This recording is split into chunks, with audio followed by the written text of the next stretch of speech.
Short లో నీకు మోచేయి తగిలింది ట్రాక్టర్ లేపేటప్పుడు గట్టిగా తగిలినట్టుంది. చెప్పలేదు సార్ లేపుదాని రప్పని ఇట్లా డమ్మని లేచా తాకింది.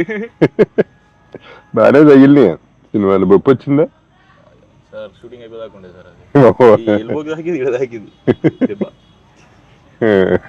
మంచిగా ఏమనిపిస్తుంది అంటే ఇన్ని రోజులు ఆగినందుకు ఒకటి ప్యూర్ పల్లెటూరు స్లాంగ్ ఇందాక అన్నట్టు తెలంగాణ సైడ్ది, ఇటు గోదావరి సైడ్ది ఇప్పుడు చేస్తుంటే రెండు కాంట్రాస్ట్ అది కూడా మీతో చేయడం హ్యాపీ ఉంది సార్.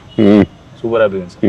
థియేటర్ లో మిమ్మల్ని నన్ను పక్క చూసుకుంటుంటే మా అమ్మని ఊసైడ్ పక్క చూడాలా జగపతి బాబు సార్ తో చేస్తున్నా అర్థమవుతుందా? ఇప్పుడు సినిమా వేస్తున్నాడు నమ్మలే కదా నువ్వు. ఇప్పుడు సెకండ్ సినిమా షూటింగ్ ఇక రాలేదు సార్, చాలా దూరం కదా. సెకండ్ షెడ్యూల్కి రమ్మన్నా మీరు ఉన్నప్పుడు తీసుకొస్తా సార్. అక్కడ హైదరాబాద్ లో కలుద్దాం. హైదరాబాద్ పెడుతుంది డాడీని కూడా తీసుకురా.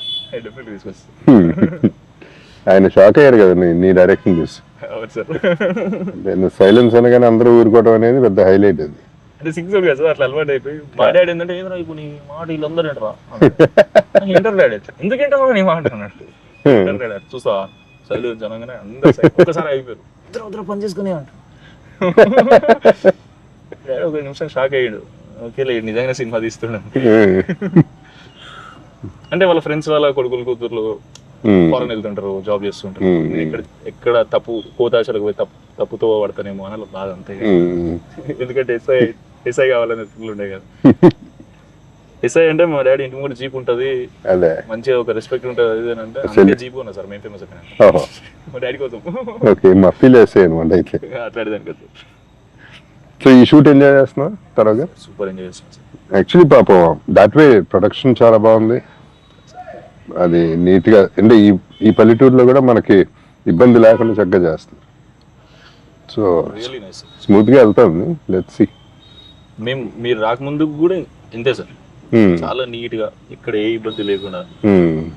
ఫస్ట్ మనుషులే మర్యాదగా ఉన్నారు కదా సార్. ఫస్ట్ రండి అని మాట్లాడుతున్నారు, తిట్టినా మర్యాదగా మాట్లాడుతున్నట్టే ఉంది నాకు. ఎవరన్నా తిట్టుకుంటుంటే చూస్తుంటే. ఇటుపక్క అట్ట బాగుంటుంది, ఈ సైడ్స్ అట్ట చక్కగా ఉంటుంది. అవును సార్. మాట తీరు మళ్ళీ సర్కాజం బానే ఉంటుంది. అదే ఇందాక ఈ మనిషి ఇప్పుడు ఇందాక మాట్లాడేది అది ఉంటుంది కావాలంటే. అది గట్టిగానే వస్తుంది కానీ మంచిగా ఉంది, ఎంజాయ్ చేస్తాను. కొత్త వైబ్, కొత్త ఎనర్జీ చూడాలి సార్. డైలాగులు మళ్ళీ వేరే వాళ్ళకి వాళ్ళు అయితే నువ్వు ఎవరి వాళ్ళే రాసుకోమంటావు నువ్వు. అంటే అట్లా అలవాటు అంటే అది ఆర్గానిక్ వస్తుంది కదా. కొన్ని మనం రాసుకుని ఇంపార్టెంట్ డైలాగ్స్ ఇచ్చి దాని తర్వాత వాళ్ళు అంటే ఏ యాక్టర్ని సెలెక్ట్ చేసుకున్నప్పుడు ఎవరినన్నా యాక్టర్ ఒరిజినల్ టైమింగ్ ఒకటి లేదా ఒరిజినల్ పర్సనాలిటీ ఒకటి ఉంటుంది. ఆ ఒరిజినల్ పర్సనాలిటీని ఈ కొత్త క్యారెక్టర్ మీద అప్లై చేయగలిగితే చాలా బ్యాలెన్స్డ్ గా, చాలా బ్యూటిఫుల్ గా ఈ క్యారెక్టర్ ఈడ తప్ప ఎవ్వడు చేయలేడు అన్నట్టు ప్రొజెక్ట్ అవుతుంది ఫీలింగ్. అవును, ట్రూ మ్యాచ్ అయిపోతుంది కదా. వన్స్ ఆ ఓన్ ఒరిజినల్ వచ్చినప్పుడు ఇట్ లుక్ ఒరిజినల్ ఆటోమేటిక్. మీకు ఎట్లా అనిపిస్తుంది సార్ ఇట్లా చాలా రోజుల తర్వాత సెక్యూరిటీ గార్డ్ క్యారెక్టర్ చేస్తుంది? క్యారెక్టర్ ఇంకా సెక్యూరిటీ గార్డ్ డ్రెస్ అయ్యలేదు, అది వేసినా తెలుస్తుంది. బట్ ఇంట్లో ఈ middle class lower middle class feel బాగుంది. ఆ ఫీల్ బాగుంది, కూతురుతో ఇంటరాక్షన్ బాగుంది. మన ఇద్దరం ఒక సీనే చేసాం. But I know it's just the beginning కదా. ఇది only third day or something I'm doing. ఇంకా చాలా ఉంది మనకి హైదరాబాద్ లో. చేద్దాం, ఎంజాయ్ చేయాలి, ప్రతి మూమెంట్ ఎంజాయ్ చేయాలి లైఫ్ లో. సక్సెస్ ఒకటే కదా, ఫెయిలియర్ కూడా ఎంజాయ్ చేయడం నేర్చుకుంటే ఇంకా గొడవ లేదు లైఫ్ లో.